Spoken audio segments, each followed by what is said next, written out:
This is the Tom Barnard Podcast. Listen live weekday mornings, 8 to 9:30, or anytime you like as a podcast on the Tom Barnard app at tombarnardshow.com or wherever you get your podcasts.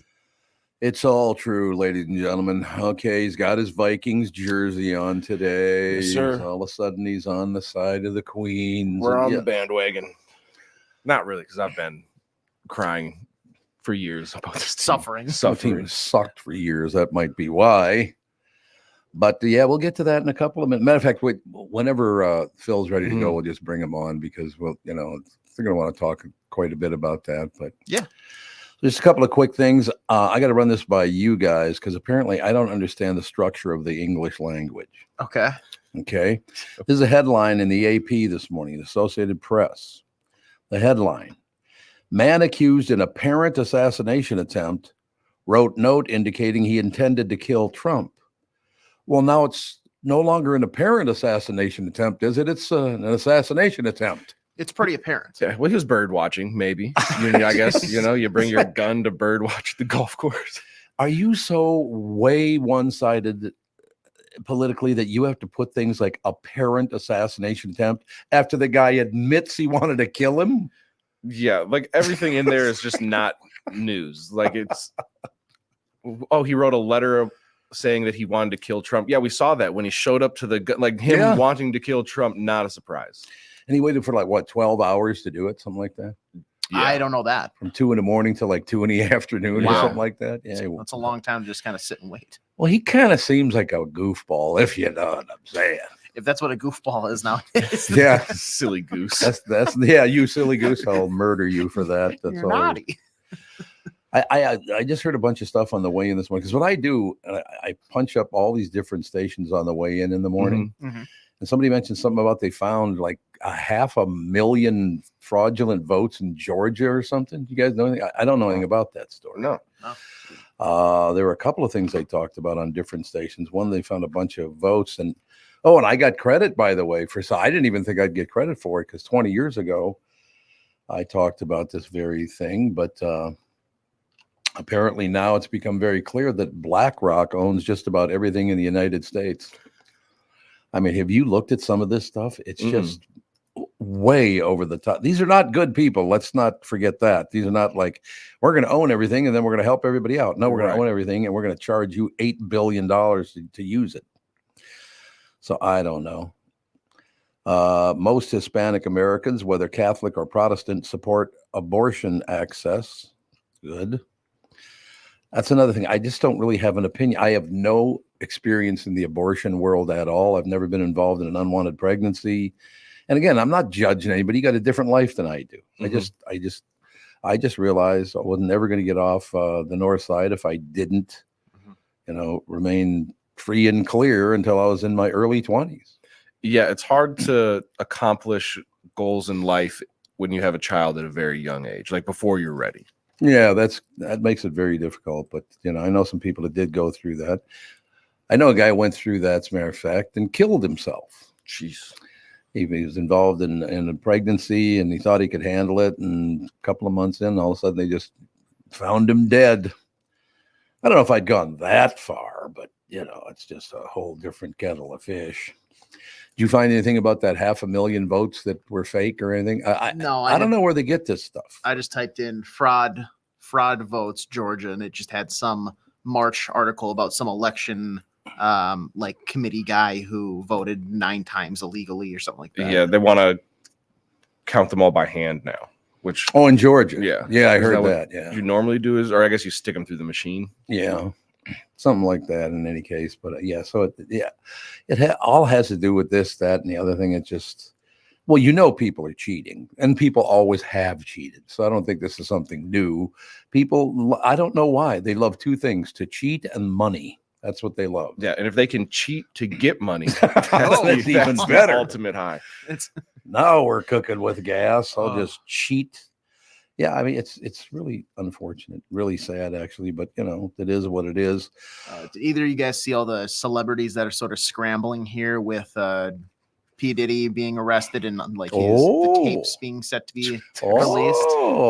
There's a bunch of CEOs. I've been deep down the Diddy conspiracy webs, and there's like a lot of CEOs from some notable companies, especially in the music industry, that have all mysteriously retired or stepped away from their Yeah. So there's been and fill me in on the stuff that you've seen, Tevin, but Tom, there's been like Kim Kardashian and her teams are like trying to do blocks and injunctions so that these don't get released to the public, but it looks like they are going to, because it sounds like there's really nothing they can do to actually stop them from being released. Right. A few major artists have like totally wiped their Twitters and deleted everything in preface of all this stuff being released. So it's going to be a bloodbath.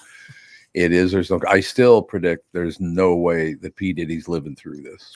Oh no, I was thinking about this the other day. I was like, maybe a year and a half. And something that's about what we're gonna see, because either he's gonna start talking to save his own ass, and somebody's gonna Jeffrey Epstein him a little bit, and then or he's gonna go through the whole process with not saying anything about anybody else and just try to fall on the sword, and he's gonna be like, oh, I don't want to spend the rest of my life in jail, and probably commit suicide. Or if he does actually get to prison, general population, for all the crimes he's committed, somebody will probably have a day with Diddy. Well, plus the fact too, if I'm already in prison for the rest of my life with no chance of ever getting out, I could be known as the guy who killed P. Diddy. Yeah, because I'm going to be in here anyway. So what's the difference? That just sounds like the worst sweepstake prize of all time. A day with Diddy. Although with some of the stuff that he's accused of, prison might not be so bad of an experience. You could bring us 1,000 bottles of lube, and I'm sure there's some guys in there that would like to be cellmates with him. Well, now, there's a little that talk going on now, isn't there? Yeah. Basically, the part that I don't understand, how long did Justin Bieber, was it Justin Bieber or was it Justin Bieber and Usher both lived with Diddy, because I guess their parents, I would assume, thought were like in a mentorship kind of situation. Weren't they in their early teens or something? Yeah. And then they would disappear for like 3 days, but they don't know where Diddy and the kids went. Yeah, and if you go through and look at a lot of early interviews where they mentioned to Bieber and Usher, like, hey, oh my gosh, like you lived at Diddy's house, what was that like? They get very like reserved and are just kind of like, oh yeah, like I stayed there, and let's go on to the next subject. Yeah. So I don't know, man. How do people get that screwed up? Didn't you, as a kid, you kind of grew up and said, well, I got some aspirations, watch my mother work like a dog, and, this, that, and the other thing. I mean, don't you have aspirations about how you want to get somewhere in life? And that's sure as hell no way to get anywhere in life. I'll tell you that. Yeah. Well, it's probably a lot like the Nickelodeon situation as well, where they're like, oh, well, I tried to be on this TV show. I'm trying to make it in music, and this is the guy that everybody told me I have to like be around in order to make it. And now he's taking advantage of me, and you feel like you can't tell anybody. Yeah, it's just the whole thing drives me nuts with it. Can you just leave the kids alone, for Christ's sake? You guys go and stoop each other to death. I would do whatever you want to do, but leave the kids alone, for Christ's sake. Yeah, there's how many billion people in the world? Yeah. You can't find one consenting adult. I don't know. Let's move on to something more positive, like, well, at least on the one side, it's Bob. I know. I got the notification. Oh God, the Twins are just horrendous. Oh, they're so bad. Out of a playoff spot as of this morning. Out of the playoff spot. Yeah, by a game. About a game. It's incredible. The Detroit Tigers, a team that willingly traded away talent, like players that benefit their own team at the trade deadline. They said, thanks, we're going to pack it in. We just don't see the vision this year. They've since rallied, fought adversity, closed the gap, and now have they've leapt the Minnesota Twins. That it's embarrassing. It's so embarrassing. This team refused to spend. Yep. They can't stay healthy, and then that's one argument. But at the same time, the ownership not willing to add any pieces, pay a little bit more. It's just frankly embarrassing. Would you look up for me how much dough the Pohlad family's worth? Somebody told me it's like $6 billion. If I had $6 billion, well, first of all, if I had $6 billion, I'd only have $1 billion because I spend the other $5 billion on good stuff like a team. 3.8 billion. That's it. They've lost money. Hold on. That's old. No, I was going to say, yeah. Last I heard, it was around $6 billion, somewhere in there. Well, you don't want to spend. If all you got is $6 billion, you better watch that pocketbook. This is my problem with sports team owners. I feel like the requirement should be you have to like be a fan and like want your team to win, not for a business aspect, but because like of the fan aspect. Because it's you get in a situation like this where it's looked at as more of a business. And I understand they're in it and they're rich because they're business people. They have business forward thinking minds. Or inherited it. Yes. Don't forget that part. That Because this generation of Pohlads did not make that money. Yeah, That is $4 billion. $4 billion, the guy? Yep. But if you own a team, whether it's baseball, football, hockey, basketball, whatever it may be, I feel like you have to be willing to spend a little bit money so that you can at least be competitive. Yep. Yeah. Look at the White Sox. They are now Oh, God. the worst, literally the worst team in MLB history, baseball history. And they announced like 2 weeks ago, I don't think we might even cut back on spending this offseason. Why not? And, the team we got out there is just fine. No, the team we got out there is terrible. 36 and 120. Got 6 games left, though. 120. I'd stop, like, as a player. I don't want to show up to work anymore. I wouldn't.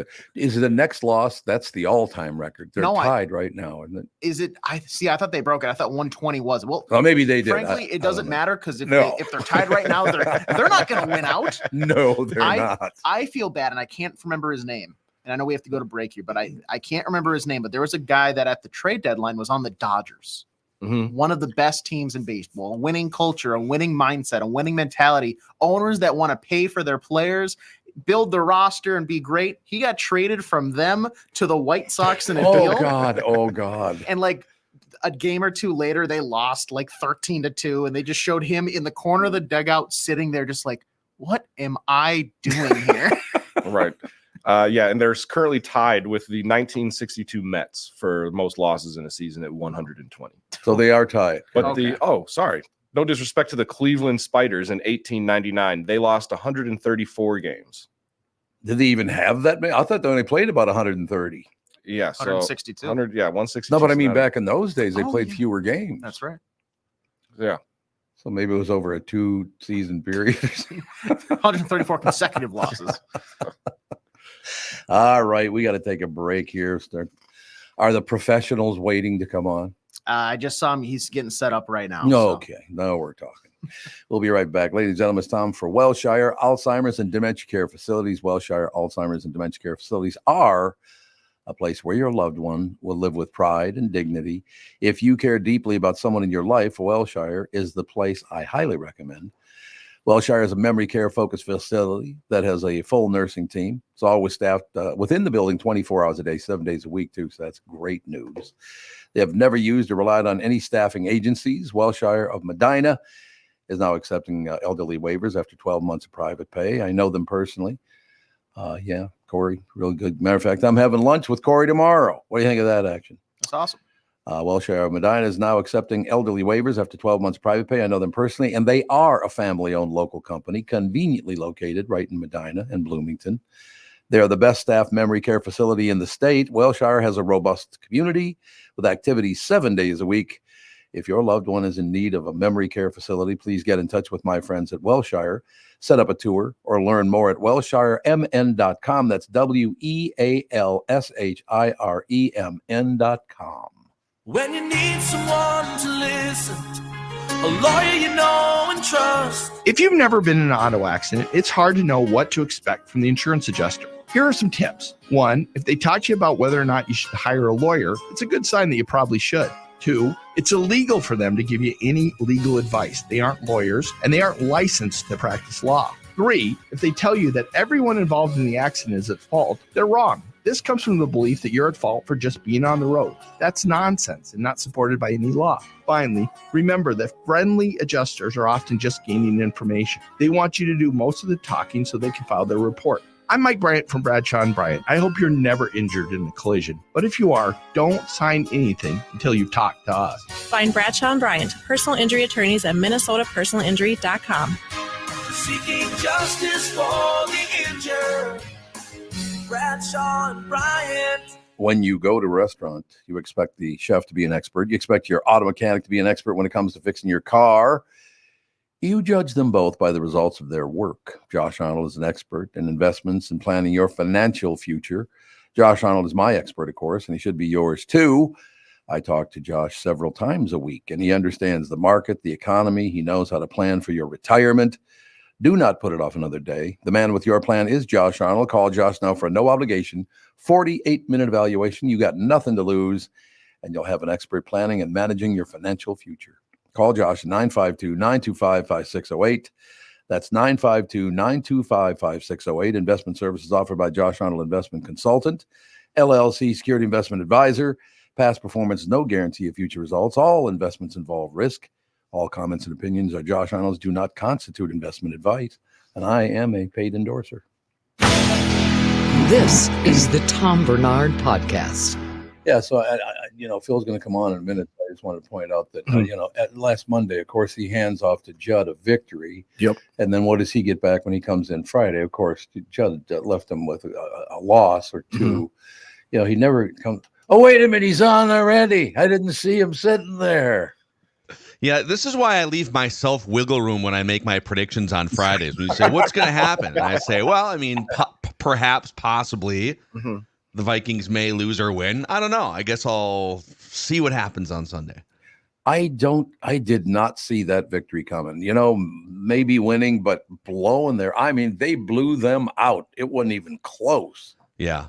No, they are. I mean, we have to start having some different conversations about the Vikings than maybe we were 3 weeks ago because, like the Seahawks, for instance, are 3-0. And I would argue the Seahawks are a feisty, underrated team, but they've beat the Broncos, the Patriots, and then a Dolphins team with like a second and third quarterback. The Vikings, now the Giants, week 1, that's a bad team, but the Vikings have beat in the last 2 weeks 2 of the consensus 5 or 6 best teams in the NFL. Yeah. And they're doing it not in fluke fashion where they're getting lucky. No. They are just it's like Indiana Jones' Temple of Doom, man. They're just reaching into the chest cavity and pulling a beating heart out and eating it in the middle of the arena. Yes. Boy, look at the time. We got to get going. Always eating hearts. This is great. I will tell you honestly, I got to give the credit to the head coach. This quarterback has played for 4 other teams? It is one of the great, to this point, reclamation stories in the last 30 to 40 years in the NFL. Yep. I mean, if you look at like quarterbacks that were drafted in the top 3 picks, so Sam Darnold 6 years ago was the 3rd overall pick. Mm-hmm. And he was regarded coming out of USC as this can't miss quarterback prospect. Yep. And if you look at guys who were drafted 1st, 2nd, or 3rd, who fall on their face, rarely, if ever, do they bounce back. I mean, Baker Mayfield a little bit, but he didn't fall on his face like Sam Darnold did with the Jets and with the Panthers. Right. I mean, you literally have to go back to maybe Jeff George, the last time a guy was drafted that high, completely fell on his face and was viewed at as a punchline in the NFL. And now he's back to being what people thought he was going to be 6 years ago, and you're right. Kevin O'Connell, the head coach, a huge, huge reason for that. There's no question about you.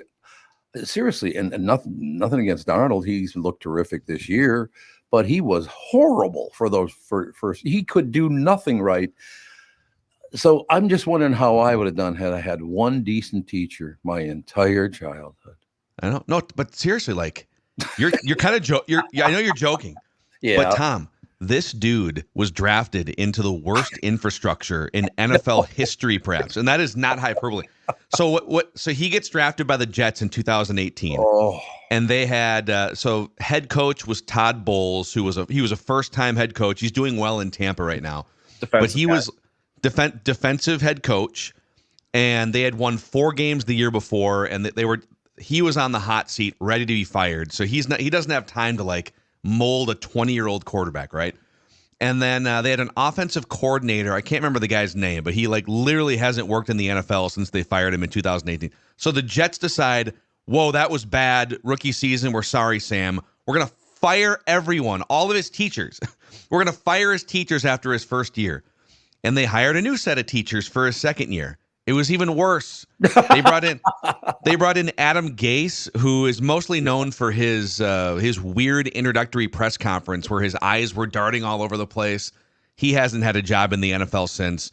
And then another new offensive coordinator who I think he got fired immediately after the season and became the tight ends coach at Arkansas. So like they didn't even have like professional teachers for this guy in New York a few years ago. Isn't that amazing? But seriously, I sat and watched that game. I said, this head coach, as young as he is, he knows what the hell he's doing, apparently. Yeah. That was very impressive. That was a very impressive game because I didn't think Houston was all that bad. Houston, they're not bad. That's the thing. I think you're going to see Houston probably dust themselves off after this. And right. The other thing, too, is so that C.J. Stroud is their quarterback, and he was one of the great rookie quarterbacks in NFL history last year. So he came into yesterday's game in his career, which was like 18 games or whatever. 5 career interceptions going into that game yesterday. Right. He throws one on the third play, and then they get another one later. So he almost he almost had we had 40% of his career interceptions in one game against that Vikings confusing defense. And it literally happened right after they brought it up. Too. They had 5 interceptions. It was like 30 seconds later. He got picked off. Inevitable. It was phenomenal. There's no doubt about it. But it's so much fun to. Oh, I did not know that Matt Burke is the defensive coordinator for Houston. Is that right? Yeah, a very different Matt Burke. A very different Matt Burke. He's got a beard now. Mm-hmm. Yeah, I didn't know that. That is the same guy, though. No, that's not the same guy. Oh, it's not? Because they on TV, somebody said it was. Is it the same? No way. No. It's a different Matt Burke. Yeah. I wouldn't think so, but it's a much more hipster version of Matt Burke. It looks like he's got like the beard and like a flannel or something. I don't know. Oh, so damn it! It ruined my comment because my life and people. There are people that despise me. I understand that, but they're always way left or way right politically. Unless I buy into all their bullshit. Like I said, I like Democrats, I like Republican centrists, but these extremists on both sides, you people are nuts. And they're, Bernard, we can't let him do it. It's like, shut up for Christ. So I'm glad that wasn't the Matt Burke I thought it was. He didn't look like him. I did notice that. But I'm glad to hear it wasn't the Matt Burke who doesn't like me. I didn't know that there was another Matt Burke, but I didn't either. Now we know. Now we know. Are you Is sure it spelled the same way? Yes. It is absolutely. Matt Burke, Houston Texans. Let's look this guy up here. Yeah, you guys are going to be. It's Burke. Oh, that's not how they spelled it on television. They spelled it BIRK on television. Oh, he was okay. So he went to Dartmouth. Mm-hmm. 48 years old. He was an assistant coach at Harvard in 2003. Harvard. No wonder he can't win. Ivy League. Yeah, Boston College. Boy, he is. I feel like this Matt Burke is an East Coast elite. I don't know, man. This guy, quite the background. Didn't the Vikings Matt Burke? Didn't he go to Harvard too? Mm-hmm. He did. Yes. He did, yeah. Another East Coast elite. 2 Matt Burkes. There you go, ladies and gentlemen. Yeah, I just assumed it was the same guy with a beard because I didn't recognize him, but he had that gigantic beard. So, yeah. I don't know, whatever. It all works out. Damn it. I was going to have fun just picking on him for the rest of the season. Now the show's ruined. The whole season's ruined. This other Matt Burke guy. Meanwhile, the Twins are still a baseball team that exists. Boy, look at the time. Did I tell you I have to leave today at 25 after 8? Oh, man. It's too bad. Because if you did have time, I would tell you that if we took a trip back 6 weeks ago, the Detroit Tigers on August 10th were 55-63 with a 0.5% chance to make the playoffs.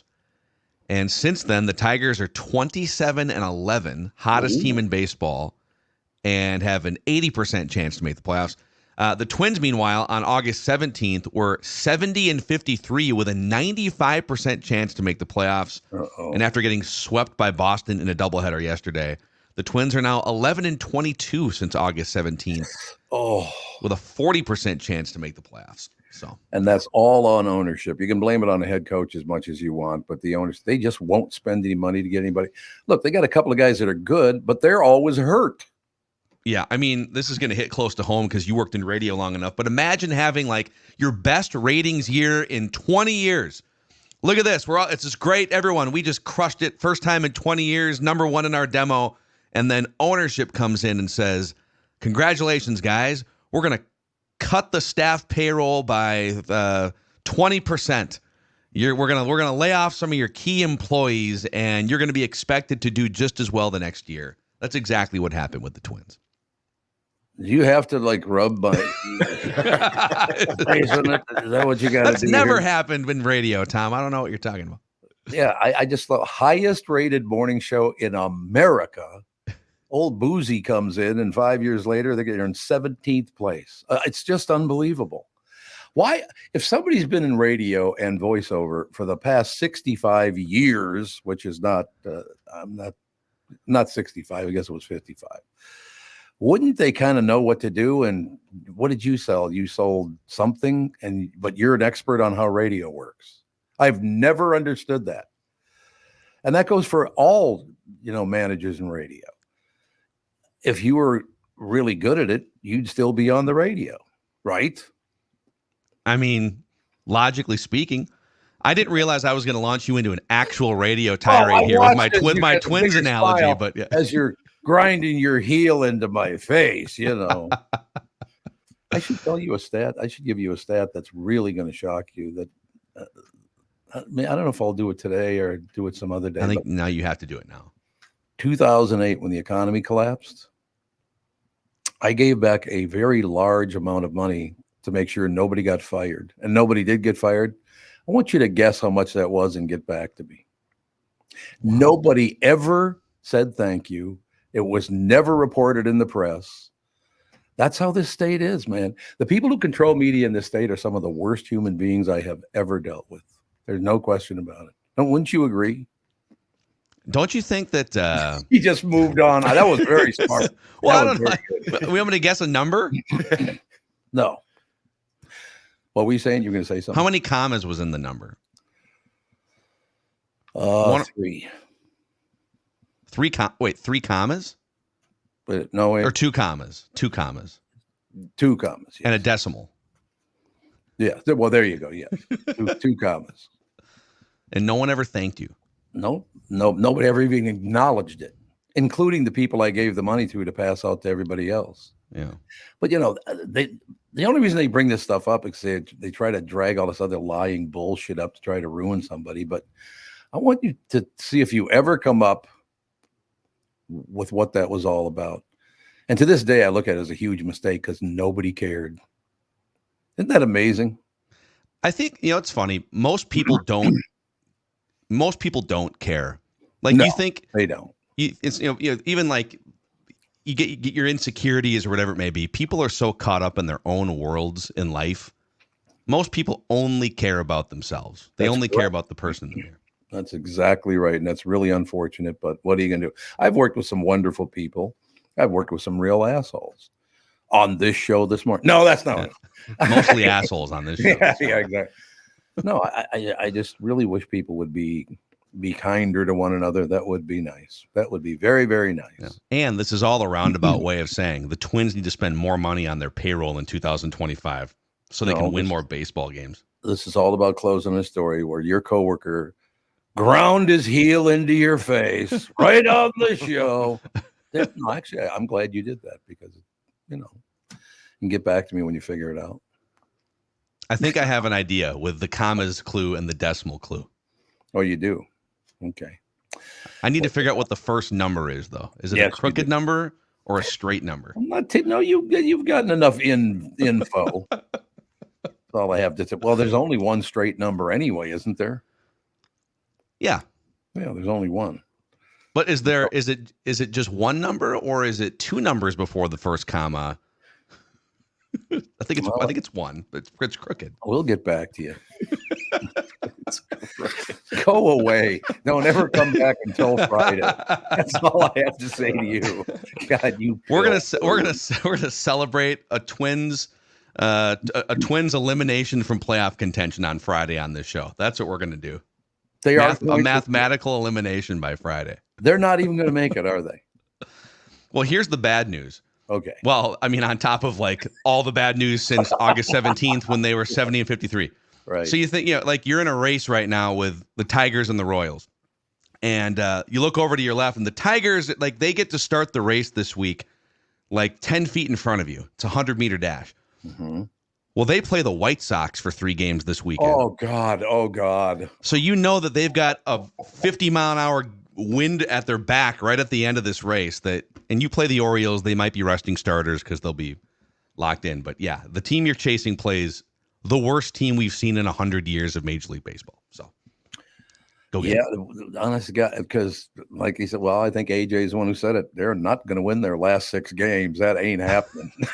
No doubt about that. What if they do? What if we've been clowning this team? Hilarious. They go on a 6-game win streak and then win the World Series, and we all have to celebrate the Pohlad family for the brilliant financial decisions they made to inspire this team. Yeah. That's all I have to say. All right, now let me just point out, last week you left on Monday, good standing. We had won. Judd comes along, destroys the week for the next 3 days, Tuesday, Wednesday, Thursday, hands off horrible losses to you on Friday.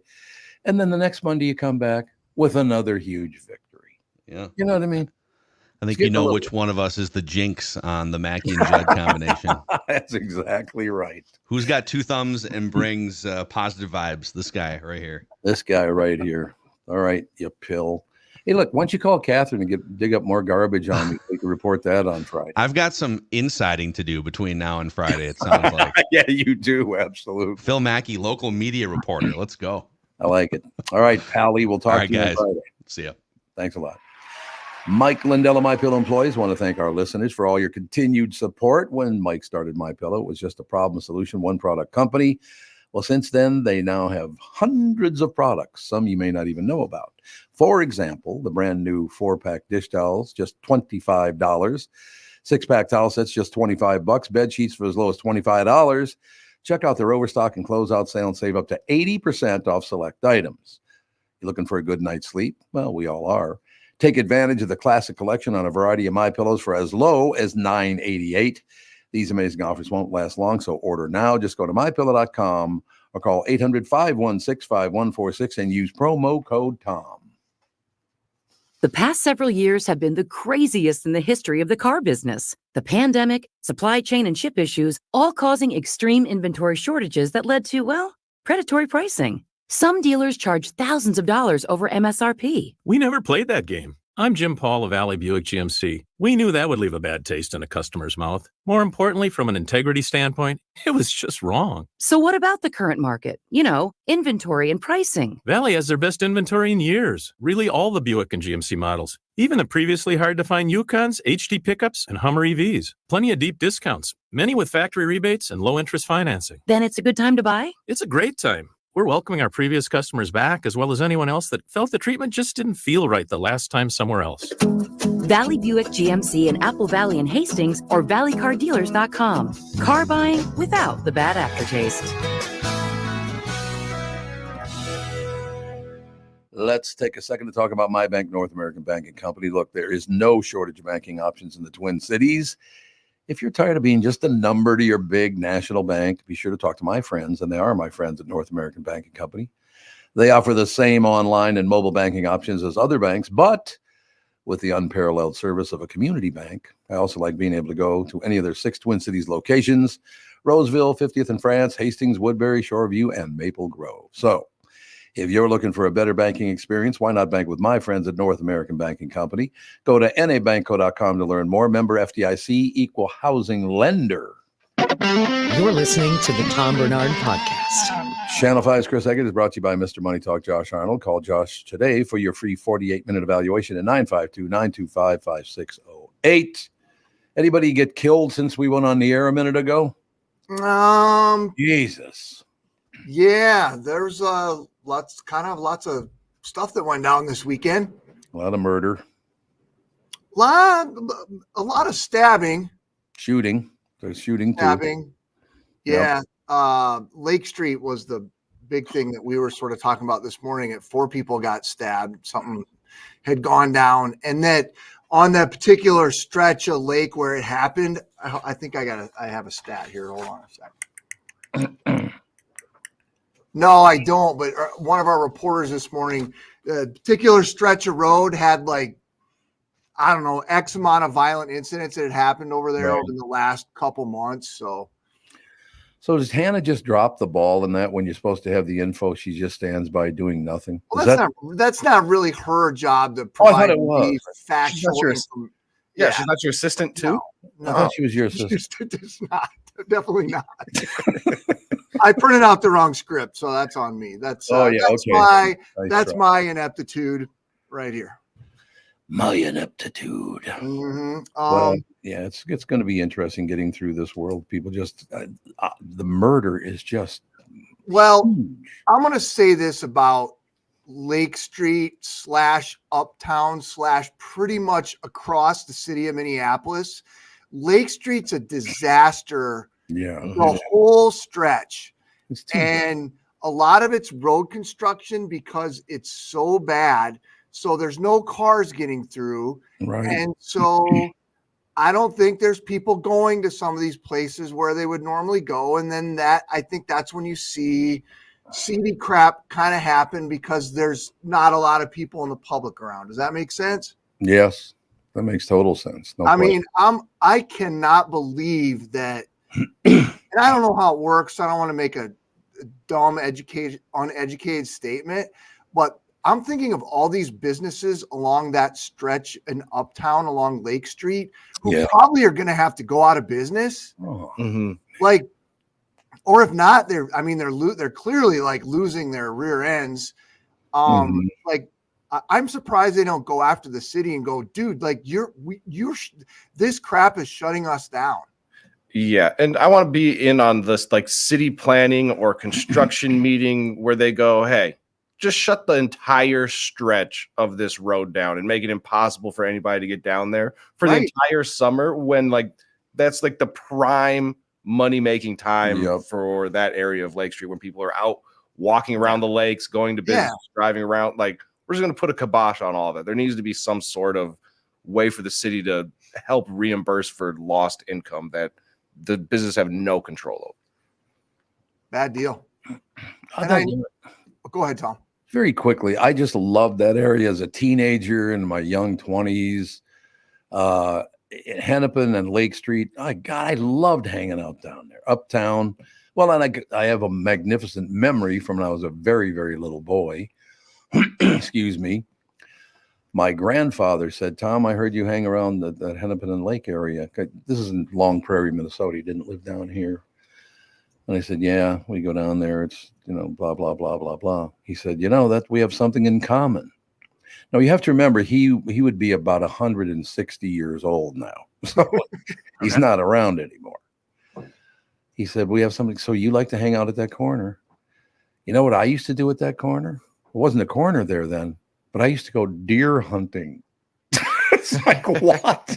Like in the late 1800s, he went deer hunting. That's freaking crazy. Like, oh my God. When you think about how much of the center of the city that is now. It's like, man. Wow. Deer hunting. Well, yeah. I should say the area was further down from Uptown where the stabbing thing happened. But my point is the road is a disaster all the way until you cross the river, basically. I drove it the other couple weeks ago, and what wasn't under construction was just sort of a garbled mess because the traffic was so bad. And then, but 70% of it was under construction, like from one end to the other, through the city of Minneapolis. I don't get how they do that all at one time. It makes no sense to me. I'd like to know how we afford all those orange cones because they're about to be about 10, 15 million of them passed out. Oh my God. I should have got in the orange cone business. Exactly. God. Like, that's not going anywhere. All those cones, and I seem to never see anybody actually doing anywhere. No. And then one day it's just all done. So I was like, where is everybody? They drop them off, and then 3 months later, they pick them back up. Boom. The cones actually do the work when you're not looking. That's the secret. There you go. It's like Toy Story. Right. Oh, I love Toy Story. It's a magnificent outfit. So what else is that? Any closing stories I should look at this? We getting you out on time? I mean, let me ask you this. Yes, sir. Let's say you were a prominent figure at a Wisconsin school, University of Wisconsin La Crosse. Mm-hmm. Let's say a video surfaced of you and your wife doing what adults do sometimes behind closed doors. So I'd be buying clothes for her. Is that what you're saying? Yes. Yes. No. Goes, no. So let's say video surfaces. Right. And should you lose your job for that? For having sex with your wife?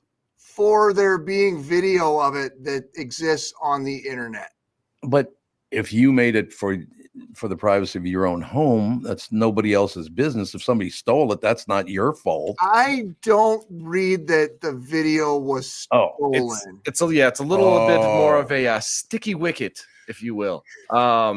He started looked at my wicket when he said that. Yeah, something was.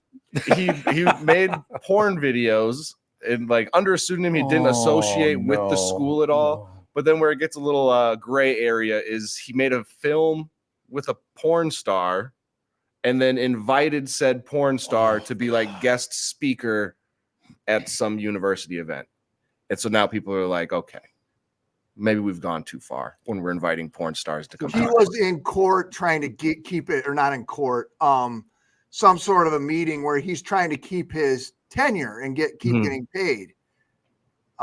Should he not get paid anymore because of said videos? Well, who did he release it to? How did it get released? I don't know about that. I'm not reading anywhere though that says it was stolen and posted without his consent. Yeah, no, he just posted it online at some various porn site, I'm assuming. I'd look it up, but it's not. This is a work computer. See, I could never do something like that because, Kath and I have been together for all these years, but it's always been in the dark.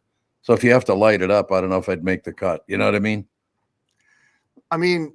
Yeah, there's that. See, that's what I'm saying. Yeah, Tom, I thought things kind of better than that, but, don't worry about it. Yeah.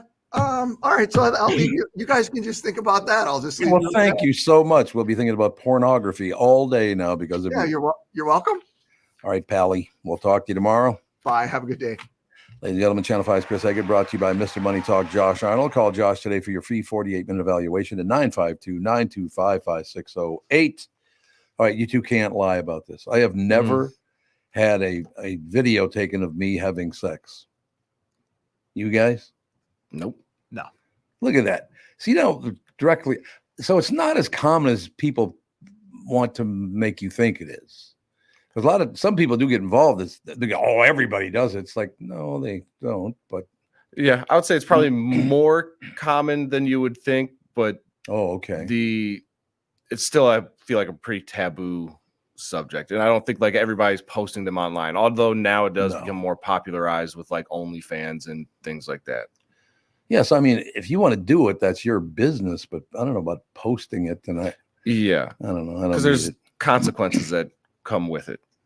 Seems to be the case. No question about that. No doubt about it. Well, who's an expert at pornography is Bob Sansevere. So we could tell. I was unaware. Those are the rodeos he goes to. I keep learning new things about Bob every week. Rodeo my ass. Where were you really? Don't lie. We'll be right back. Sandy will join us right after this. Mike Lindell and MyPillow employees want to thank all our listeners for all your continued support. When Mike started MyPillow, it was just a problem solution, one product company. Well, since then, they now have hundreds of products, some of you may not even know about. For example, the brand new 4-pack dish towel sets, just $25. 6-pack towel sets, just $25. Bed sheets for as low as $25. Check out their overstock and closeout sale and save up to 80% off select items. You're looking for a good night's sleep? Take advantage of the classic collection on a variety of MyPillows for as low as $9.88. These amazing offers won't last long, so order now. Just go to MyPillow.com or call 800-516-5146 and use promo code TOM. Is that text you're sending so important that you missed your turn? Is that text you're sending so important that you ran the red light? Is that text you're sending so important you didn't see the ball coming onto the road or the child that followed? Hi, I'm Mike Bryant from Bradshaw and Bryant. When you take your eyes off the road for even 4 seconds, your vehicle travels 100 yards. That's the entire length of a football field. If you absolutely have to text, you need to pull off the road somewhere safe and do it from there. Texting and driving is against the law and can cause serious injury or even death to you and others. Now that is important. We hope you're never injured in a collision, but if you are, please contact us. Find Bradshaw and Bryant, personal injury attorneys at minnesotapersonalinjury.com. Going farther with Mike Bryant on your side, seeking justice for the injured. Bradshaw and Bryant. When you go to a restaurant, you expect the chef to be an expert.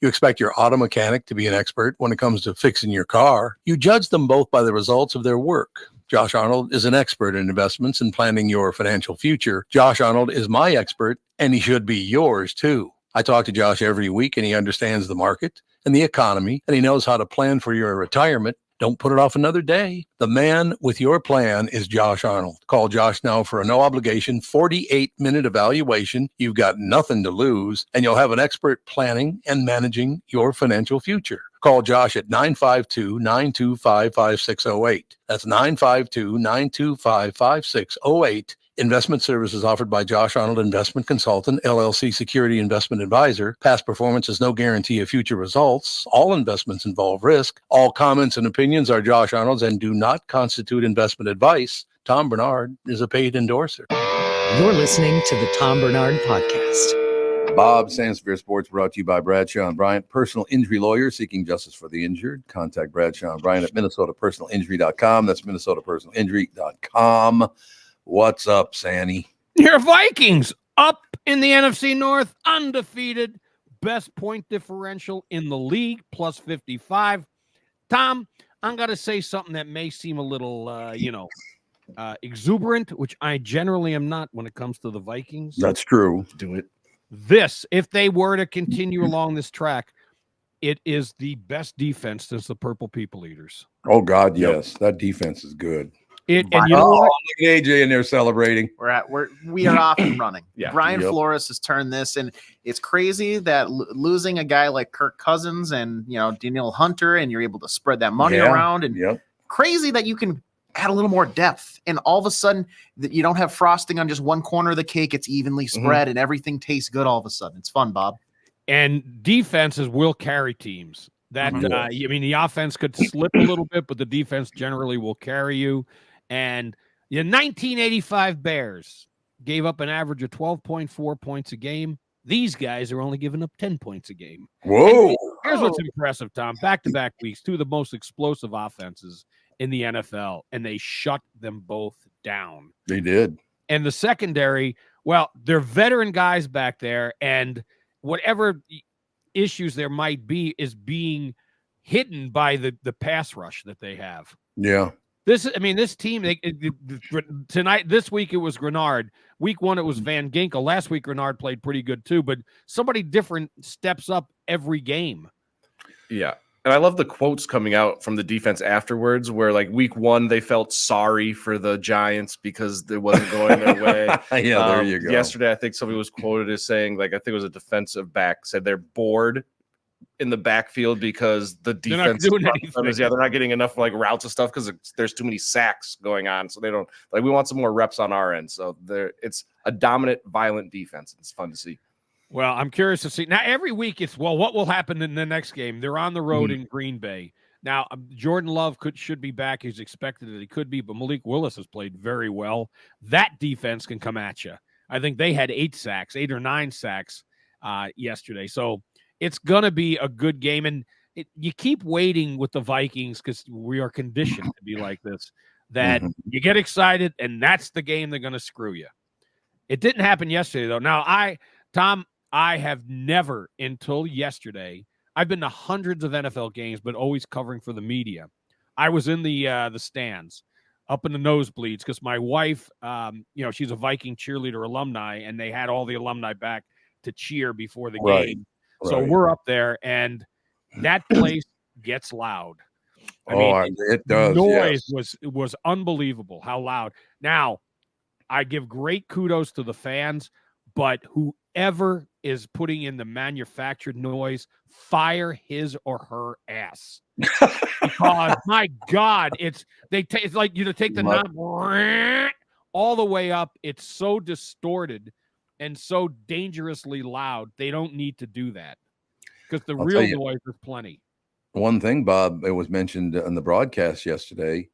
The announcers think if it's not the best, it is definitely one of the best stadiums in the entire country. For noise or just for in general? No, it's just being a great stadium. No, they're wrong. They're absolutely wrong. They don't have a freaking clue. Come on. Really? You go up in the third deck where I was. There are dots on the field. You can't even identify it by number. There's no way you got to watch the big. You go for the atmosphere. You don't go to watch a game. The best place to watch a game is on your couch or in your easy chair or watching it at home on a decent sized screen. It sucks to watch. I even when I was leaving, I'm looking up there and saying, take that damn third deck out of there. You don't need it. But that said, the people around me had a great time because it was good. The atmosphere. And by the way, have any of you been up in not even in a nosebleed, anywhere in a stadium watching a game? No. Oh yeah, I've sat everywhere from close to the front row to back on the last row of US Bank Stadium. Yeah, here's what I'd like. Keep your ass in your damn seat. You don't have to stand up after every play and start screaming. You can't see anything because they stand up until the next play, and then I'm doing this to try to see between them, not to see the field, but to see the screen, the big screen, so I know what's happening on the next play. You could just stand up too, Bob. We're all excited. No, because I'm not excited about it. I'm with Bob. I'm the only guy in my section not doing what? I'm with Bob. Wave.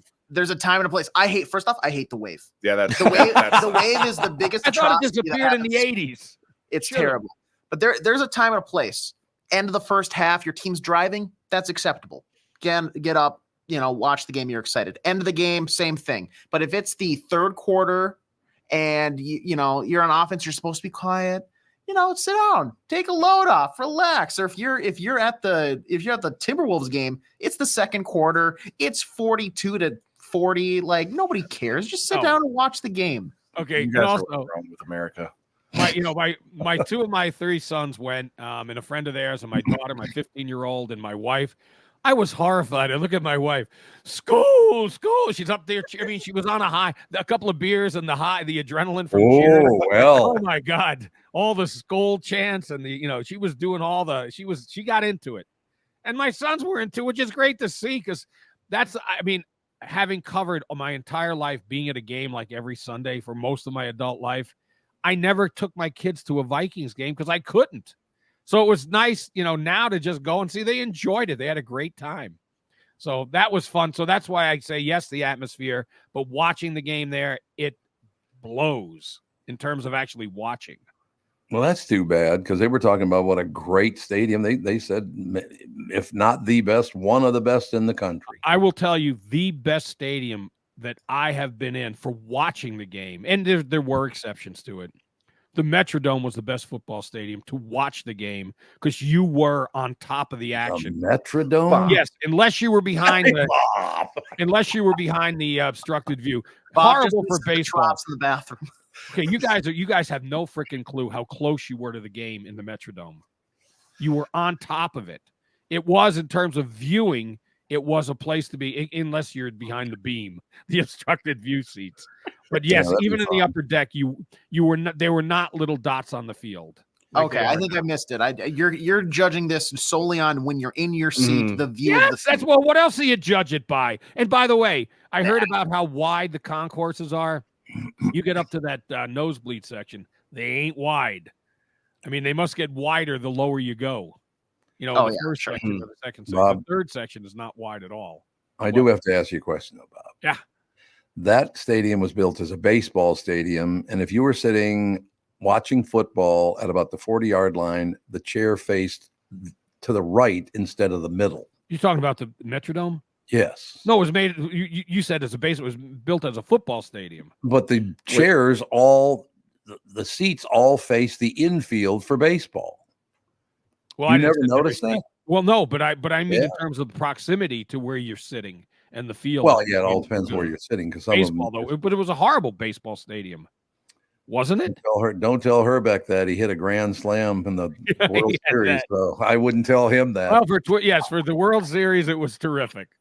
Yes, it was definitely a home court advantage, as it were. So seemed to be. But anyway, it was this team could be something special. And Sam Darnold leads the NFL with 8 touchdown passes. Isn't that amazing? No Jordan Addison. Yes. No, I do have to bring this up because we talked about this earlier with Phil Mackey and all the rest of it. But this guy, Darnold, always had this talent. So it's the combination of the coaching staff and him, isn't it? Well, I think he got beleaguered. And I've said this before. He was with first 2 teams, the most dysfunctional teams in the NFL in the 21st century. There you go. Then the Panthers. By the way, take Bryce Young out, put Andy Dalton in, who's nothing special, and suddenly they're lights out. Yeah, that was interesting. But no, he had. But see, yes, he had talent, but some guys need time for that talent to develop. And I think that's what's the case with him. And yes, it has something to do with because the coaching staff he has, they are playing to his strengths. Coaching. Look, I think this head coach is pretty damn good. He's very even keel. He's young. He knows what the hell's going on. I like the guy. Well, one thing I give him credit for, and I would not to PJ Fleck, at halftime, he looked around. He said, wait a minute. Oh, yeah, Jalen Naylor. We need to get him the ball. And what did they do coming out of the second half? They got the ball to Naylor because, the kid can play. He brought it up. How much long do I have to put up with row the boat? The guy sucks. You know what? I think he's got the huge buyout through next year. And 2 people should be fired from that program or that administration. The athletic director and PJ Fleck. I agree. The athletic director is the one who keeps giving these extensions and these stupid, absolute asinine buyouts. Why do you need to buy the guy? Make it so high to buy him out. Let him go. No one's going to want him, though. He got his ass kicked at halftime. The Iowa coach made adjustments, and PJ did not anticipate any adjustments, and his team got embarrassed. He got embarrassed. Who's the GM of that team again? What do you mean? Or whatever, at the University of Minnesota. The AD, Mark Coyle. Mark Coyle. Is he that little arrogant prick? Well, I don't know if he's little, but he certainly comes off as arrogant because he keeps giving these. Very arrogant. I had to deal with him once many years ago. It's like, oh God, this guy thinks he's a bit. You've never won anything. What they need to do is, first of all, no one who goes to the U is ever going to win because of all the teams that came in for the Pac-12. But at least make it more competitive or interesting. They're not going to get a big name coach. What they need to do is go to the level down, like where North Dakota State, that level of coaching, where there's good coaches and that want to have their shot with a D1. But the Gophers, they're going to be doormats for years, and there's nothing PJ can do to change it except complain that he doesn't get NIL money and, in the transfer portal. Well, you know what? Win, and the NIL money comes. Win, and the portal opens where you're getting guys. Yeah, you're right. Does he crowd surf after the Iowa game as well? Or what they should do is stomp on him. Oh, you should go in the locker room and they stomp on him. That's what they should do. All right, if you're going to have one, you should have the other. I agree. I am always amazed by that, how arrogant a lot of these, athletic directors and all that. It's like, what the hell do you do? Yeah. And in the case of PJ Fleck, like he's more of a motivational speaker than he is a football coach. Yeah. Like he doesn't motivate. Yeah. He doesn't like call the plays on offense or defense. Like he is there to, rah guy and crowd surf afterwards. So he doesn't like contribute really anything. I got to throw this out. Did any of you watch the Sunday night game? Mm-hmm. No. All right. You want to talk about arrogant. This owner of the Atlanta Falcons puts himself in their Ring of Honor. Are you out of your mind? What owner puts Ring of Honor, baby? Ring of Honor? That's hilarious. He put himself in the Ring of Honor. Yeah. Yes. He could have vetoed it. Somebody on the staff probably trying to kiss his ass and get on his good. Oh, Mr. Blanks, why don't we put you in the Ring of Honor? You say no, you dope. You got all these players you can put in ahead of you. Today we're here to celebrate me. Or me Here now. we go. Look at me. More I'm me in the now. Ring of Honor. God. What for, Ring of Honor for what? All your team has done is fail. When it had the big win in the Super Bowl, the big lead, he ran down on the field. Then they got their ass kicked by Tom Brady. What was it 24-3 before Brady started? 28-3. Yeah, 28-3. In the third quarter. Yeah. I think. Like it just it was in the second half for sure. An insane collapse. It's the worst collapse, I think, in Super Bowl history. Yeah. So It'll anyway, happen.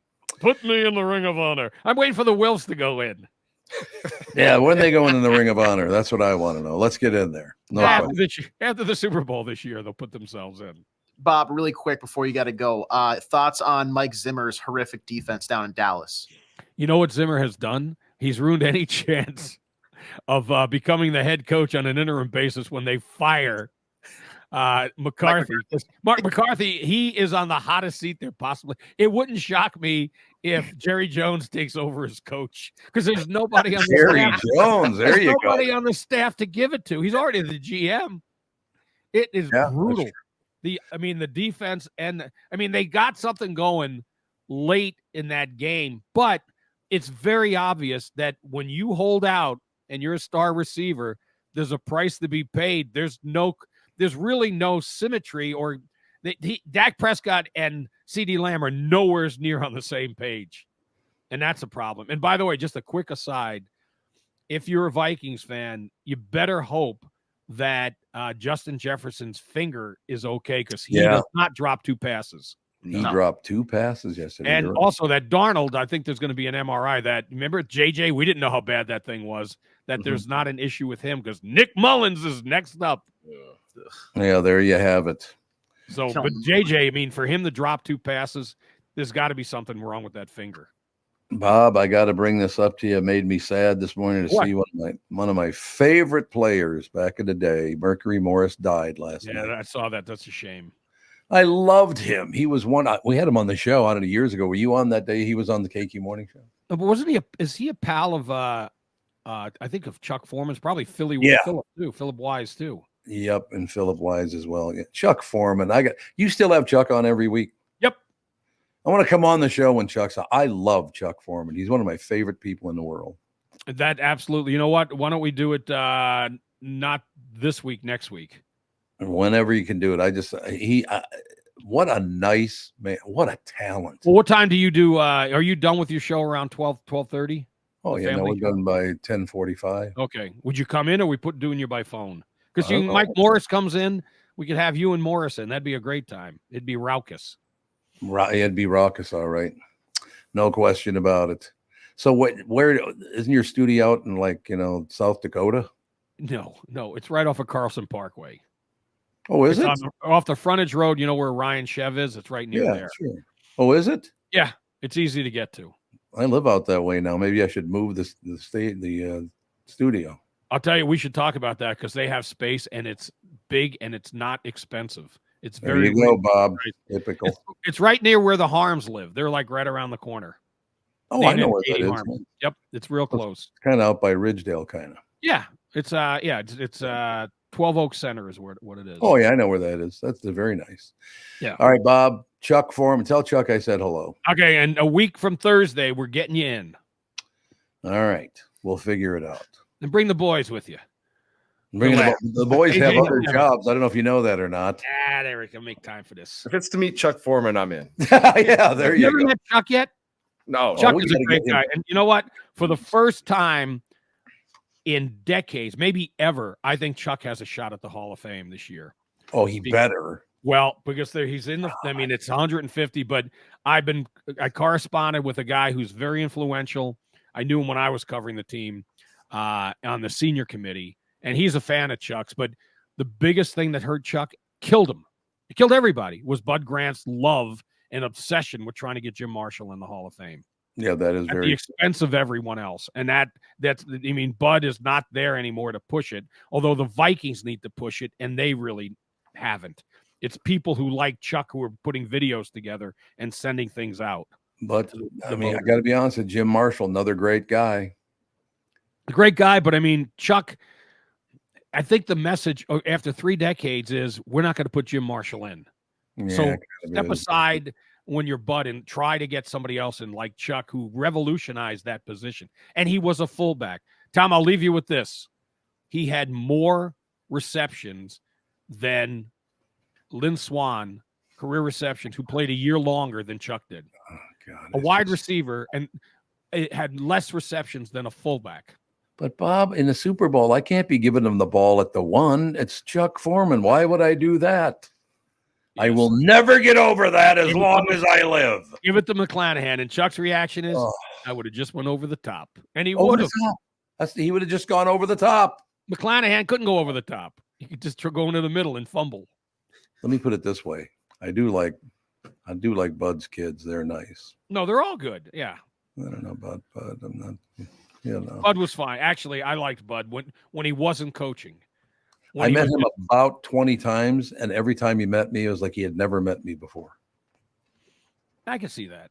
Oh, yeah. That was very Bud-like. Bud was pretty much focused on Bud. You know that, right? Yeah. Well, I mean, Bud, where do you find an NFL coach who is retired, who has an office in both buildings, even the new place he had one? And remember at the beginning, every day you'd see him, he would go and get all the cars in the family and gas them up because that was part of his deal. He could fill them up. Yep. They had a gas tank or basically, they had one gas tank down where the field, down on the field and where the maintenance people worked. It was funny to see. I understand. Sandy, always a brilliant report, and we'll talk to you later on in a week, Pally. As I always say, I live for that. See you later. Thank you. Thank you very much. Bob Sansevere Sports brought to you by Bradshaw and Bryan Personal Injury Lawyers. Seeking justice for the injured. Contact Bradshaw and Bryan at MinnesotaPersonalInjury.com. We'll take a break. Be right back. Little news and information. Kristen Burt coming up in about 10, 15 minutes, somewhere in there, 10, 12 minutes. We'll be right back. I'm talking with my friends Michael Bilski and Brad Huckle of North American Banking Company. Guys, business owners have had to deal with a lot over the last few years, haven't they? They sure have, Tommy. We pride ourselves on being able to help our customers with the challenges they face. Our business bankers are experts and are always ready to help our customers capitalize on opportunities and solve problems. Loan decisions come quickly because they're made here in the Twin Cities and not shipped out of state like at some of the national banks in town. This allows our customers to expand their businesses with confidence, knowing that they have our team of experts in their corner. Okay, so now you give me this big thing at the end. Way to go. Well, you are the professional. Oh, I forgot. Look, I know Brad and Mike, and I trust them with my banking. They've personally delivered on everything they've just said, so why not bank with my banker? North American Banking Company, a better banking experience, member FDIC, equal housing lender.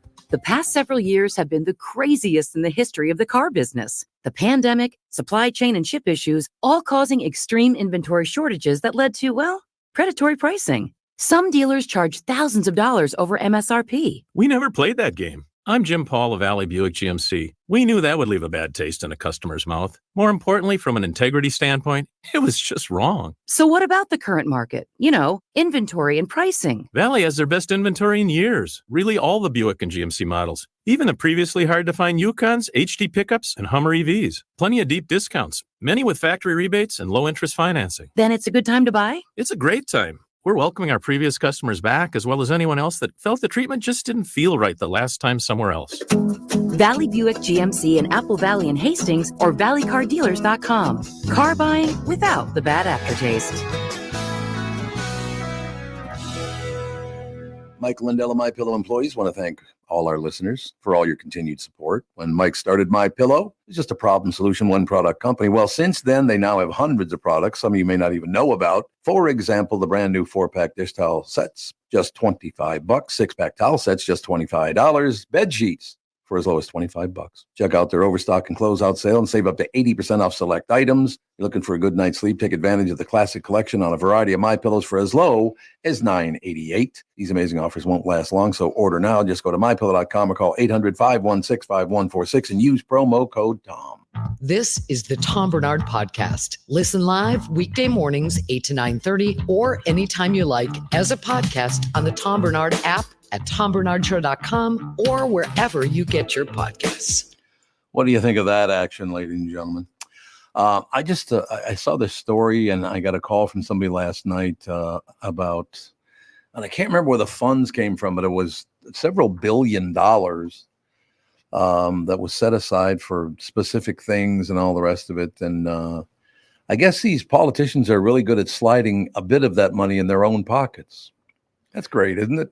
Yeah, well, that's kind of what the whole Brett Favre situation was down in Mississippi, where money was set aside for a certain thing, and then politicians were like, here, we'll dip into this. That's exactly right. That's exactly what this is, too. Mm. These politicians, they take the money and give it to their families.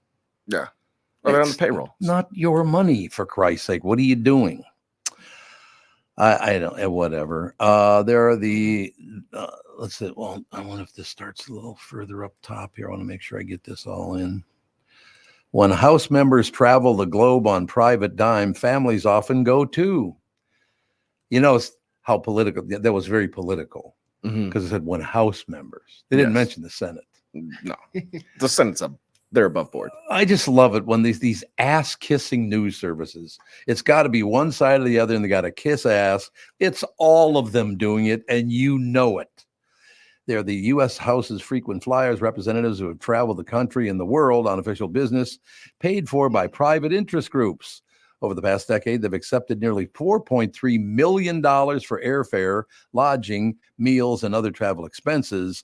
Almost one-third of those payments, just over $1.4 million, covered the costs for a lawmaker's relative to join the trip. $1.4 million? I can't take these politicians anymore. We have got to do. Look, they've got us hating each other, and this is horrible, and that's horrible, and I'm left, and I'm right, and I'm this, I'm that. These people are scamming us every day of their lives. We've been talking about it on this show and the KQ Morning Show for years and years.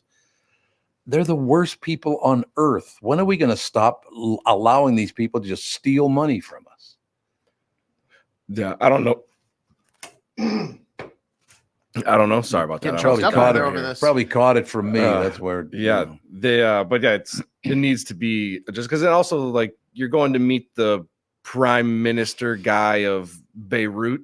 You know, your family doesn't necessarily need to come over there and hang out for a day. Like, well, pick and choose the trips that they're going on. And again, I didn't pick this. This is the story that popped up in the bigger story. U.S. Representative Barbara Lee, who's a Democrat in California, leads the list of frequent flyers. Since 2012, she has taken 45 trips. It's one every 2 weeks, isn't it, pretty much? Where can you be going? Well, now let me find. Oh, well, wait till you hear where she's been going. Where can you be going this to and from this many times? Stay in one place for a little while, please. Lee has brought her grandson's spouse, sister, 2 daughters-in-law, and 2 children on trips to Beijing, Berlin, 2 locales in Africa, Istanbul, Israel, and other destinations. She takes her whole family on our money. Yeah. Oh, God. One, are we going there on like government-related duties? That's my first question. I'm assuming so. I'll give her the benefit of the doubt here. 2, does everybody need to go? Like if you're going for like 4 days. Yep. If you're going for a week. Yep. Maybe a spouse. Yeah, I would draw the line at spouse and kids if it's like an extended trip. Yeah, and that's like if a spouse can't, and then it's like, okay, I'll bring my son to come with because he, has to help me or something. Couldn't find a babysitter. That type of thing. Yeah, there you go. I don't want to pay for your whole family's trip to Beijing, for Christ's sake. Yeah, or it definitely needs to be regulated to some sort, because I get it. Thank you for your service, but you're making enough money where, one, you can probably pay for these trips on your own. And this isn't a free for all. Like, what are you guys doing? I'll give you an example. Really quick. Are they flying on a private jet? Yes. Are they in economy? Nope. Where? Private Spirit jets. Airlines. Hey, Spirit. Now you're talking. I'll give you an example of what I'm talking about. All of those trips the KQ Morning Show took to Key West or to Nashville or to wherever it was, I paid for my family. If they came along, I paid for them. Yeah. The station didn't. I could have asked the station to pay for them, and they probably would have done it. But it's not the right thing to do. My family didn't work for KQRS. Therefore, if I brought them along, I should pay for them. Yeah. That's not how these people look at it. You should pay for everything I do, and I need a private jet on top of it. It's like, you disgusting pigs. And these people are making decisions that affect our daily lives. You bet. Oh, you bet they are. Disgusting. All right, I'm so disgusted. I can only get better by talking to KB2. She'll cleanse my soul. You know what I mean? That's, pretty much what she does every day. Every day. Show. Works for magic. Every day. Yeah, magic, exactly. Kristen Burt's up next. When you go to a restaurant, you expect the chef to be an expert. You expect your auto mechanic to be an expert when it comes to fixing your car. You judge them both by the results of their work. Josh Arnold is an expert in investments and planning your financial future. Josh Arnold is my expert, and he should be yours too. I talk to Josh every week, and he understands the market and the economy, and he knows how to plan for your retirement. Don't put it off another day. The man with your plan is Josh Arnold. Call Josh now for a no-obligation 48-minute evaluation. You've got nothing to lose, and you'll have an expert planning and managing your financial future. Call Josh at 952-925-5608. That's 952-925-5608. Investment services offered by Josh Arnold Investment Consultant, LLC Security Investment Advisor. Past performance is no guarantee of future results. All investments involve risk. All comments and opinions are Josh Arnold's and do not constitute investment advice. Tom Barnard is a paid endorser. When you need someone to listen, a lawyer you know and trust. If you've never been in an auto accident, it's hard to know what to expect from the insurance adjuster. Here are some tips. 1, if they talk to you about whether or not you should hire a lawyer, it's a good sign that you probably should. 2, it's illegal for them to give you any legal advice. They aren't lawyers and they aren't licensed to practice law. 3, if they tell you that everyone involved in the accident is at fault, they're wrong. This comes from the belief that you're at fault for just being on the road. That's nonsense and not supported by any law. Finally, remember that friendly adjusters are often just gaining information. They want you to do most of the talking so they can file their report. I'm Mike Bryant from Bradshaw & Bryant. I hope you're never injured in a collision. But if you are, don't sign anything until you've talked to us. Find Bradshaw & Bryant, personal injury attorneys at minnesotapersonalinjury.com. Seeking justice for the injured. Bradshaw and Bryant. I hosted my show on the radio for 40 years. Now I host the Tom Barnard Podcast. And I'll tell you, I've never seen the passion and engagement from our audience as I do now. I know we also have businesses that listen to our podcast, and it got me thinking, wouldn't it be great to help those businesses grow by telling my listeners about them? So here's the deal. If you own or handle marketing for a business, would like to have my audience buy your product or service, visit TomBarnardShow.com, keyword partner, and we'll put together an ad campaign to help your business. That's TomBarnardShow.com, keyword partner, and thank you for listening. This is the Tom Barnard Podcast. Kristen Burt Entertainment News brought to you by North American Banking Company. Go to NABanco.com to learn more. Member FDIC, equal housing lender.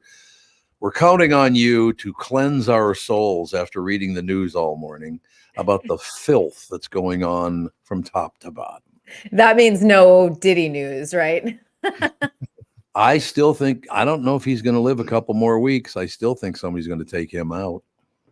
It was interesting. Social media was kind of a cesspool of allegations in terms of this whole story. And I think what's interesting is that Twitter, especially now that anyone can get a check mark, there's just all of these unverified people saying, well, now so-and-so and so-and-so, like they're naming anyone who ever went to a Diddy party as a possible suspect, which I think is actually ridiculous, to be honest, because I do think that there are people who are complicit 100%, but I do think that there's the difference between the party where you went for the crudité and the white party and like a cool cocktail and the people who stayed for the after party of what was happening at 4 a.m. And I think that's a really clear distinction that people need to be making. What's he doing who is it, Justin Bieber? He disappeared for like 3 days. So did Bieber. What the hell's that? So Diddy had a thing at the time he was Puff Daddy. He called it Puffy Camp. And I know. Oh God. I know. This guy's ever named works out. No. Puffy Camp. Usher went as an underage young pop star, as did Justin Bieber, to sort of help them like craft their career. I know I think Don't it was crack. I know. Craft. So, but Usher, I think Usher's voice had changed and he was struggling with like his music at the time. So like Puffy's like, let me take you under my wing. But he wound up living there for, I think, 2 years. Justin Bieber went, for a certain amount of time. But I do think that, they saw stuff. And Usher's, Usher's on record saying like, I shouldn't have been seeing some of the stuff that I saw. Like he never really said what it was, but we can all use our imagination in those situations. But I do think when I look back at Justin Bieber and all of his troubles that he went through in his late teens and early 20s, it's always a sign of some sort of abuse. It's like a cry out for help. Yeah. And we've seen it time and again with so many young child stars. And I don't know what happened to him, but it's one of those things that you go, I just hope he's okay, because parents handing their kids over, don't do that. Don't do that. No. Hand your kid over to someone to make them a star. It's not worth it. Trust us. Why would anyone do? I suppose it's the money, isn't it? Oh, my son. People are so seduced by fame, money. Yeah. Even just being fame adjacent. And I used to cover back in the day when Disney Channel was like the channel to watch. This is earlier than the days of streaming, of course, and Disney Plus and things like that. Those Disney Channel kids, and I would say the era of like Zendaya, Miley Cyrus, Demi Lovato, they were everything. And I remember I went to one particular party and it was over at the Americana, which is in Glendale. And the parents were brought into like this private area. They had closed off a restaurant and they basically had free reign of the restaurant, like open bar, they're having cocktails, and the kids are like going out on stage being handled by publicists and managers and things like that, or press, because we're interviewing them. And it just was such a weird dynamic of like, oh, the kids are off doing things and I'm going to drink. And that's not to say that parents shouldn't drink and have fun, but it is a work situation. Right. And anyone could have their hands on your kid at any given moment when you're just off with the other Disney parents in the corner and you're like, oh, the publicists got them. We're good. Honestly, you should be following your kid, whether they are on set, whether they're in the green room, doesn't matter. And I think things have changed a little bit, but that era, when I hear that, things went on or, some of the kids had struggles, I go, totally get it. I witnessed it with my own eyes. Yeah. Yeah, that had to be tough for you, I would imagine. Yeah, it's so surreal too when you're watching it. Because first of all, I'm not a parent, so you're just kind of like, okay, well, I guess if I were a parent, I'd probably be grabbing my kid at this point. But you do sit there and just go, okay, well, I need the interview. I've got to do my job, but at the same time, like, who's minding the kids? Is it the parents? They're not on set, so there's not a welfare worker, which is also their, education specialist who's, teaching them during the day. But even that, like when they're going to school, mandated school hours on set, it's still not the same. It is not. All right, so now I got to move on before I want to choke someone. I know. I was like, yeah, but as you said, yeah, will he last, or will he be Epsteined? I think he will be Epsteined. I really do. Yeah, he's got a lot on a lot of people, from what I understand. Oh, I think so, and I think that, he gave the feds everything that they needed because he was videoing everything. So, and maybe the feds are a couple steps ahead of what Epstein did. So maybe they'll be able to make him survive in jail. I don't know. I don't know. Ask you a question, because Catherine brought this up to me. You watch these things and you see P. Diddy kicking the piss out of his girlfriend. She's already laying on the ground and all the rest of it. Does she not have any brothers or a father or anything like that? Because if I had to witness him doing that to my daughter, my sister, my mother, he wouldn't be around. Oh, what happened to him? I don't know. He just remember that was done in private. I mean, even though it was public and we have the video of it. Yeah, we have the video now. Yes. And oftentimes people who are abused do not speak of it. No, they don't. 7 major incidents of abuse for a person to leave an abusive relationship too. And oftentimes that 6th or 7th time can be life-threatening. Yeah. And Diddy was involved and ran in the circles with kind of the with like Notorious B.I.G. being shot and killed, Tupac being shot and killed. So he was kind of involved in the center of all of that. And so he had definitely a darker group of friends that if you messed with him, you probably were not going to end up faring too well afterwards. I have a question. Both times he talked about somebody being killed, he looked at me. What's that all about? You're the resident expert. Oh, yeah. Okay. I mean, but there would be concerns of, if I were the one being abused, I'd also be concerned about my family all of a sudden being their safety. And then you just think, I'll keep this private and I'll deal with it and I'll figure it out. And that's where all of the secrets start to, pile up. It's amazing that Cassie was able to set herself free and also go on, get married, have kids. And you get $30 million out of Diddy because she's the one who bravely really came forward and got the ball rolling on this. Somebody told me his 2 houses in California are worth like $120 million. The one he has up for sale right now is $61.5 million. Okay, and he's got another one apparently not too far away from it. I'm sure that will be up for sale before long. I only know of the Los Angeles resident, which was the one that was raided by the feds, and then he has his Miami home too. So, and that's worth about $48 million. Oh, so they were about $10 million off. Mm-hmm. Yeah. Kristen, have you heard anything about the documentary that 50 Cent allegedly sold to Netflix? Yeah. About Diddy. About Diddy, and it's called Diddy Do It. Diddy Do It. Ah. See, 50 Cent has been on Diddy's back for years. He's been calling him out and he laughs about it. So when you see him do it in an interview, you almost think, oh, it's just kind of a joke. It's never a joke. No. And Diddy was kind of telling us all along what he was doing. I mean, you go back and look at some old footage. That one with Conan O'Brien, where he's like, you just lock the women in the room, and you're like, who's locking women in room? What? And he talks about, he's like, you got to give them water, and he's referring to Molly water. And so he's talking about drugging these women, locking them in a room, and then he's like, you turn the heat up, and he goes, because that makes them react better. And so he's talking about the Molly kicking in, and they're sweating and whatever. And Conan's like, what are you talking about? Conan's literally never done one day of Molly in his life. So this whole thing is going over his head. Right. While this conversation is happening. But I will tell you, you know what this reminds me of? Bill Cosby, who was telling us for years what he was doing in his comedy act. Yes. Because they have enough power that they can do it and joke about it. And we're all like, oh, ha, ha, ha, ha. And you know what? Years later, you go, oh, that wasn't funny. No, it's because you wouldn't think somebody would do that on stage, but they're that arrogant. Yeah. I mean, Bill Cosby, he was America's dad. The Cosby Show was everything in the 80s too. And so if he would do kind of a more racy stand-up act, you were just like, okay, this is, this is the stand-up comedian him, and we get that.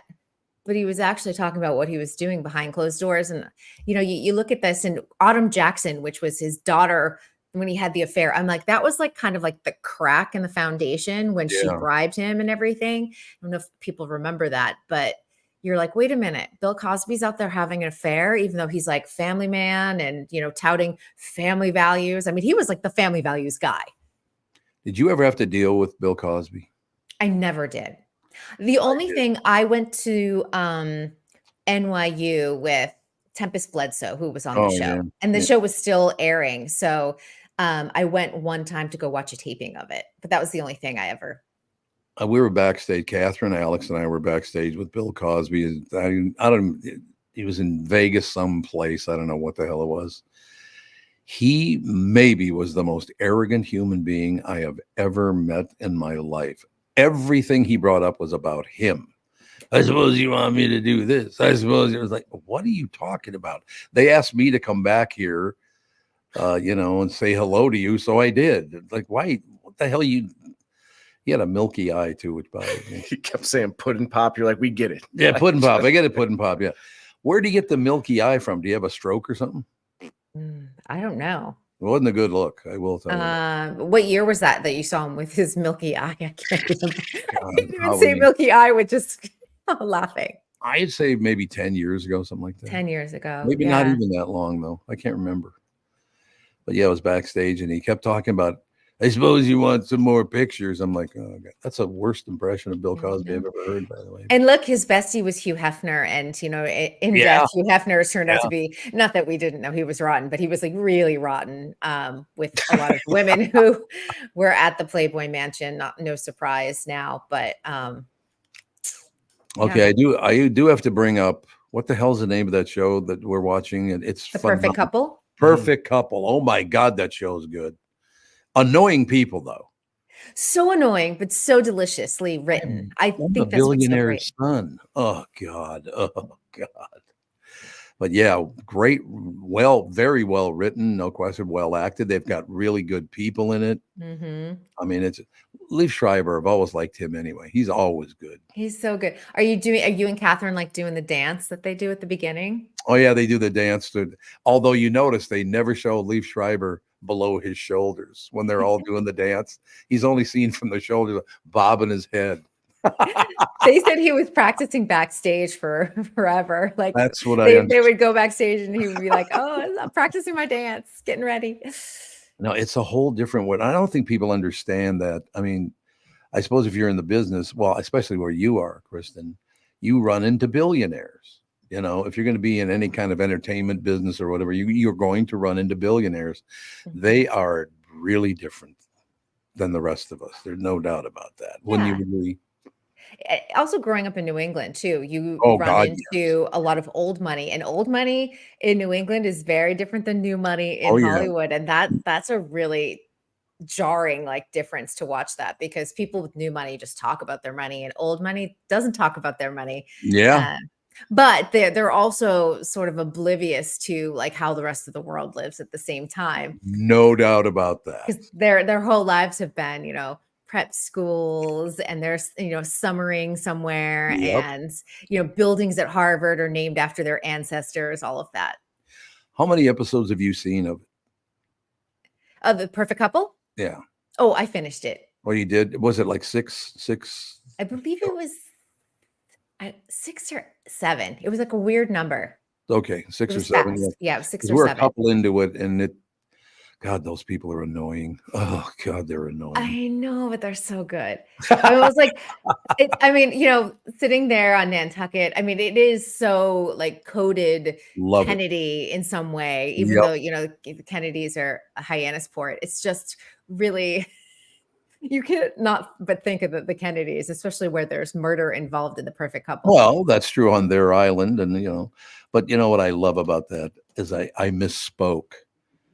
And I said, it's kind of cool watching this thing because we were just there a couple of years ago. She goes, we were not in Nantucket. We were in Martha's Vineyard.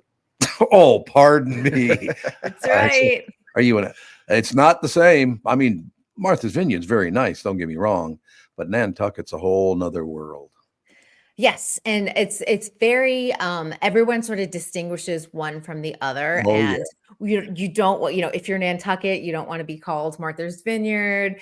There's certain places like where Kennebunkport doesn't want to be called, like Nantucket, even though that's in Maine. People are like, oh no, mine's better.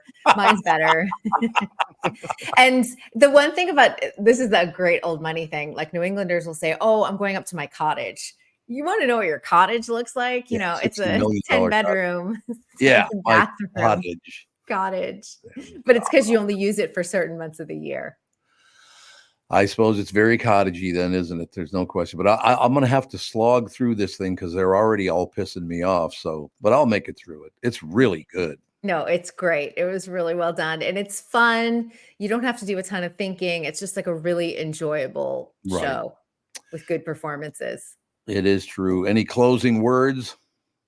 Any closing words for today? Oh, just a couple of notes, just because I think that they're so big. Yesterday was, just to make everyone feel old, the 30th anniversary of the debut of Friends. Oh my God. And 25th anniversary for The West Wing.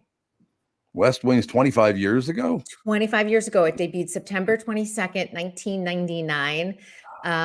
And it's interesting because both of them are still watched, talked about, discussed, part of pop culture. West Wing right now, you have Aaron Sorkin going, I have some ideas. I don't know if we're going to do a movie, if we're going to do like maybe a little reboot, but he wants to do it. So kind of interesting. God, that David Chase thing on The Sopranos is really good too. Have you watched that? I know you were talking about it on Friday. Oh God, that was an interesting setup. So many things personal to him appeared on that show. You go, why'd they do that? And they find out later because it actually did happen to him. I mean, it's when you're running the show, you're running the show, right? That's right. And it's fun to put in personal things sometimes. Sometimes it's cathartic too. You know, if you want revenge and you're a showrunner, you're like, oh, I'm going to get revenge on that guy in college. Watch. I think I'm going to write a book called The Radio General Manager. Do you think it'll be positive or negative? When are you writing your memoir? Because people, all of your listeners go, will you get on him about his memoir? I'm like, I will. There's want to hear all that stuff. Oh, they do. I want names, dates, times, any evidence you have. Like, where are the bodies buried, Tom? Where are the bodies buried? There are a few I wish were buried. I'll tell you that. There's no question about it. But also remember, like, radio has changed tremendously. Yeah, so much. And so to be able to like look back, especially in the heyday when they were spending money, you were just talking about trips, like that doesn't exist anymore. Oh yeah, people, they don't do any of that stuff anymore, do they? No. And to go like, yeah, the radio guy needed security to get around. Like people today are like, what are you talking about? No chance. Like, you were like a rock star. That just came up about a month ago. I ran into somebody said, I was in Vegas with you guys at blah, blah, blah. I don't remember when the hell it was. But we had drawn like 5,000-6,000 listeners at this huge auditorium. He said, I will never forget watching you. You had to have 4 guards with you, one upper left, upper right, lower left, lower right. You had 4 bodyguards to get from your room to the theater. Yeah. I thought, that's really weird. Yeah. Or even just the people, like, because especially being in Minnesota, and you'll be like, oh, you know, so-and-so just dropped by the like, what do you mean they just dropped by? Why were they in town? Like, they flew in from New York to stop on the Tom Barnard show. Like, yeah, like all of that is highly fascinating. See, I'll prove it. We'll close with this. Proof to you that I really don't hold any strong political opinions. One of the great things that ever happened to me, and it's only because I've always been a fan. She's nuts, there's no question. But something very important, getting a hug from Jane Fonda. I mean, that woman, holy Christ. Rather stunning, I'd say. Let me put it that way. Let me put it that way. Yeah, I know she's very political, and she had her father was the biggest prick ever born. She came in studio for a couple of days, and she was really good. She's so smart. She's really very smart. She's so smart. The fact that she's, won Oscars, still working today, has obviously politically divisive, but, politically active. We'll just at least call it that. Had an aerobics empire. I think people like forget all of these chapters that she's had. She really is an incredible person, whether you like her politics or not. No, it doesn't. See, that stuff never mattered to me anyway. I don't care if you're far left, far right. I'm not going to agree with you. Just don't get pissed off at me when I don't agree with you. But there had to be, we could spin it very, very quickly here, because my 2 favorite hugs I ever got in the business were, I'm talking about outside my family. I'm just talking about people that, famous people. Sure, Tom. Yeah, sure, Tom. I got a hug from Jane Fonda, and I got a hug from Peter Falk. I will never forget those 2. I loved Peter Falk. God, was he good. When he wanted just a wonderful actor. Yes, but I don't know if I wanted a hug from Peter Falk. Why not? Peter Falk was a legend. So who's the guy you'd want a hug from? AJ? Yes, of course. That's a given. Yeah. And Tevin's like, what about me, man? I don't even want to give myself. You know what? No. I just want to actually stand next to Tevin, because I always think he's like, in my head, he's short, and I know he's super, super tall. And so my 5'3" to what are you, 6 what? Like 6'4". 6'4". Like, so he's a foot taller than me. So if I don't wear heels, like, think about the height difference. Yeah. It's kind of boring, though. That's the problem. Yeah, I'm not a lot of fun to have around. So who? Okay, do you have a favorite hug? The 3 of you. Let's go. And that can't be somebody in your family. Oh, I do have one. I have one that's really good. Okay, it's sweet. Mine's not that good, and it's not really a hug, but I got to like dap up Ice Cube. once. He's actually a really good And guy. so that was cool. He is a good guy. And it was as a group of his screaming fans were chasing him down the mall from the Nice. There you go. I got a sweet kiss on the cheek from Gary Marshall. Oh, And I love Gary Marshall. Yeah. And at the Writers Guild Awards, because I had interviewed him a bunch when he did all those like New Year's Day, Valentine's Day, all of those like ensemble movies. And he always remembers a face. He remembers your name. And he saw me on the Writers Guild red carpet and just was like, Kristen, and came and gave me a kiss on the cheek. And my publicist friend took a photo of it. So I actually have a photo of it. You have a photo of it. I do. It's Very so cool. sweet too. It's so sweet. Still want to know you don't want a hug from Peter Falk, one of the greatest actors ever born. What's wrong with you?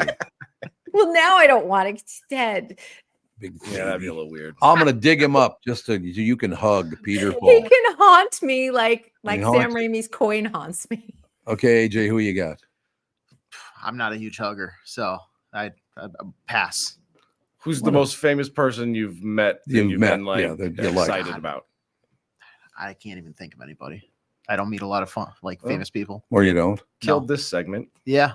Yeah, kind of shot that. Go, right in. AJ. We should have left him for last. I'm not the guy that's like, yeah, I ran into Gilbert Gottfried the other day. It's like, well, no, I don't. I loved Gilbert Gottfried. I know you. I really missed him. I miss him so much now. Just died on me one day. I don't know. I was trying to think of somebody the entire time because you let me go last as like a privilege, and I couldn't think of anybody good. So, Like, what if Sydney Sweeney hugged you? Would you be upset? I'm not a huge fan. Yeah, I'm not a I was huge. trying to think. I'm like, Or like I got to hug Megan Good years ago, and that was a great moment. Hey, It's memorable. what's better than that? Mostly because I embarrassed myself in front of her, but it's fine. It worked out for her. She's. I'm happily glad to married hear now. that. Okay, you don't have to go to work today. You went 10 minutes longer, so you don't even have to go in today. I'm in the middle of writing. All right. Well, we'll talk to you tomorrow. See you tomorrow. Bye, guys. Thanks a lot. Kristen Bird, Entertainment News, brought to you by North American Banking Company. Go to nabanco.com to learn more. Member FDIC, equal housing lender. Can you believe that he doesn't have one person that he met that was impressed with? You know what? AJ's such a high class. Is that what it A-list is? Type celebrity. That's what it that, is? Yeah. Okay. Everybody else, like people will go, I hugged AJ and it was memorable for me, but AJ has. Okay. Actually, you know what? Now that I'm thinking Oh, about it, here we She go. didn't want to say it in front of Kristen. no, because I forgot that I actually shook his hand. Ric Flair came through the studio Ric Flair's a that's great cool. a couple guy. months ago at Hubbard, and it's very brief, but it was very cool. Did he yell woo? Yes, I have it on video. I will tell you, the one thing that you probably would have enjoyed, and it was terrifying. I shook hands with Andre the Giant. Oh boy, is your hand okay? No, I mean, honestly, guys, like envelop your whole arm with his hand. Honest to God, that guy, what was he like 7'4" or something? Oh, yeah, it was up there. Holy Christ! And his shoulders like as broad as this room. Yeah. I will never forget that. Luckily, he didn't hug me, though. He would have crushed me, for Christ's sake. He died in 93. He's been dead for 30 years. Yeah. Andre the Giant. 7'4", 520 pounds. Now I want to go watch The Princess Bride again. Just a little guy. I felt like a baby standing next to him. Probably could have picked you up and held Oh, you. yeah. Here, what do you think of this? There you go. All right. That's going to do it. Enough of talking about getting crushed by a guy who weighs 550 pounds. And he was not fat, by the way. No. Let's be honest. There was not a lot of fat on that body. So, all right. We'll talk to you guys tomorrow. Family Show's up next.